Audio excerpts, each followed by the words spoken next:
시청자 여러분 안녕하십니까? 통영시정뉴스 장세론입니다. 먼저 주요 소식입니다. 통영에서 아열대 과일인 애플망고 수확이 한창입니다. 올해는 작황도 좋아 농가 소득에도 도움을 주고 있습니다. 통영시가 6월 6일 제65회 현충일을 맞아 원문공원 추몬탑 광장에서 추념식을 개최했습니다. 업계동무 네트워크가 지난 6월 24일 발대식을 갖고 본격적인 활동에 들어갔습니다. 통영시가 지난 6월 24일 해평경로당 준공 기념식을 개최했습니다. 첫 소식입니다. 통영에서 아열대 과일인 애플망고 수확이 한창입니다. 애플망고는 당도가 높고 향이 좋아 인기인데 올해는 작황도 좋아 농가 소득에도 도움을 주고 있습니다. 온실속 나무마다 어른 주먹 크기만한 붉은빛 열매가 주렁주렁 달렸습니다. 여름 과일의 여왕으로 불리는 애플망고입니다. 5월 중순부터 6월 말까지 제철인 애플망고를 수확하는 농민들의 손길이 분주합니다. 올해는 따뜻했던 지난 겨울 덕분에 작황이 예년보다 좋습니다. 올해 날씨가 큰 변화 없이 따뜻한 날씨가 계속되고 해서 작년에 비해서는 한 30% 정도 더 수확이 증가했습니다. 지난 2011년 제주도를 제외한 내륙에서 전국 처음으로 애플망고 재배를 시작한 통영은 현재 4개 농가에서 애플망고를 재배하고 있습니다. 특히 20일 브릭스에 달하는 높은 당도와 부드러운 식감이 소비자들의 입맛을 사로잡고 있습니다. 2kg짜리 최상품 한 상자 가격은 10만 원 선. 대부분 물량이 직거래를 통해 판매되고 있습니다. 하지만 고소득 작물로 알려지고 전남과 경남 남해안 지역의 재배 농가도 늘면서 경쟁력이 떨어지는 상황입니다. 통영시는 다른 지자체와의 경쟁에서 이기기 위해 다양한 지원 대책을 준비하고 있습니다.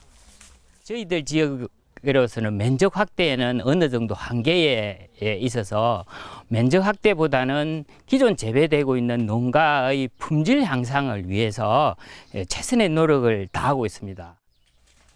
통영을 대표하는 특산품으로 자리 잡은 애플망고. 경쟁 상대가 늘었지만 여전히 지역 농가의 효자 노릇을 톡톡히 하고 있습니다. 통영시가 지난 6월 6일 제65회 현충일을 맞아 추념식을 개최했습니다. 원문공원 충운탑 광장에서 열린 추념식은 강석주 시장과 정점식 국회의원, 유족 등 300여 명이 참석해 순국 선열의 애국 정신을 기렸습니다. 이번 추념식은 10시 정각 추모 사이렌 소리에 맞춰 묵념을 시작으로 추념사와 추모 헌시 낭독 등이 진행됐습니다.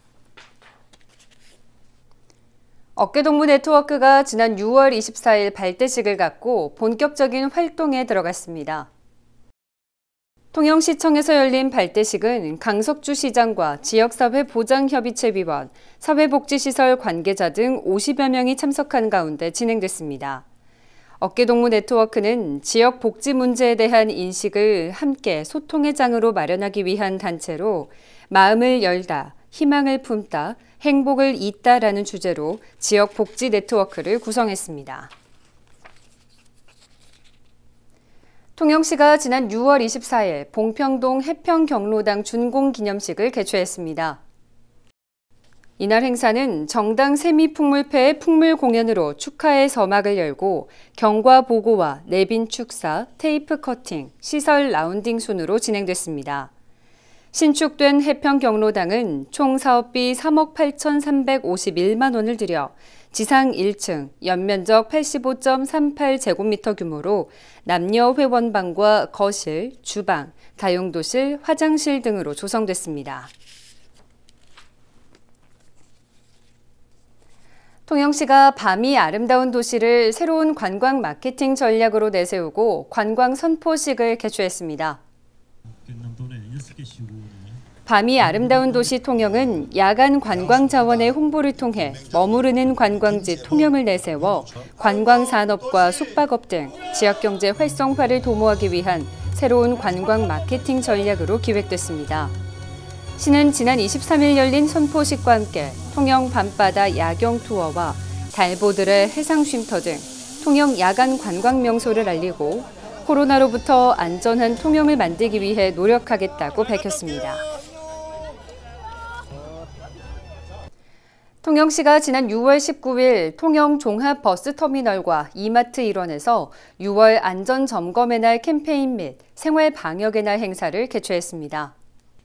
이번 캠페인에는 통영소방서와 한국가스공사 등 유관기관을 비롯해 통영시 안전문화협의회, 안전보안관 등 150여 명이 참석했습니다.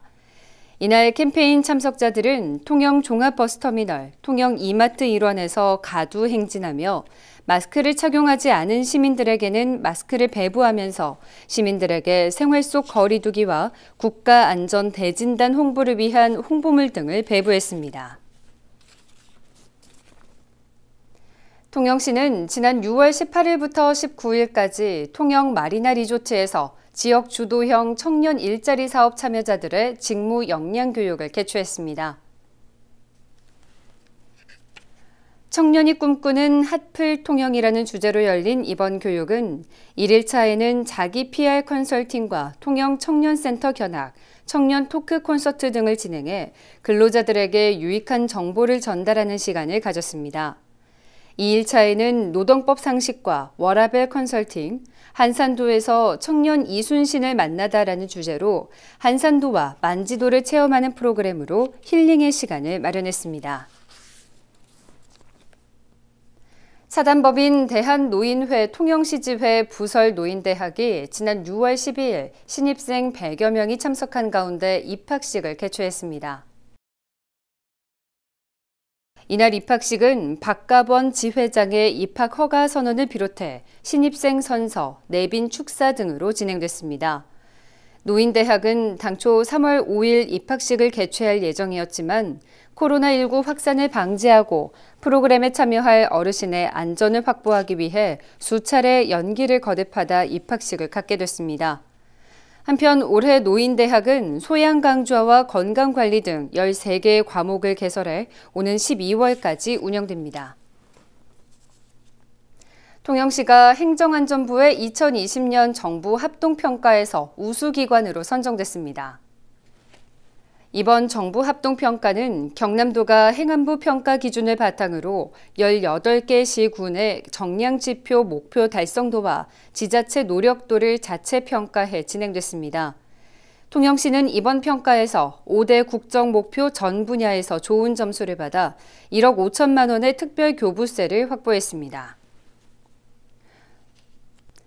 다음은 사진으로 보는 우리 지역 소식입니다.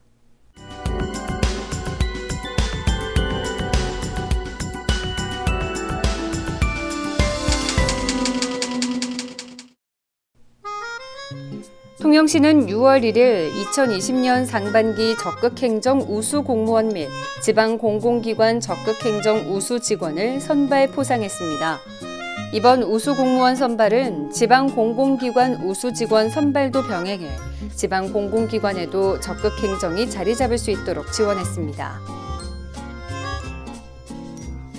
통영시는 의료 사각지대에 있는 섬 지역 주민의 의료복지 향상을 위해 보건지소 및 보건진료소가 없는 도서지역 섬마을에 구급함을 지원했습니다. 구급함은 위급한 순간 신속한 대처가 가능하도록 응급처치용품과 일반 의약품 5종이 포함되어 있으며 16개 마을 2장을 통해 전달했습니다. 통영시에서 운영 중인 평생학습기관 프로그램을 모두 확인할 수 있는 평생학습도시 홈페이지가 6월 15일 정식 오픈했습니다.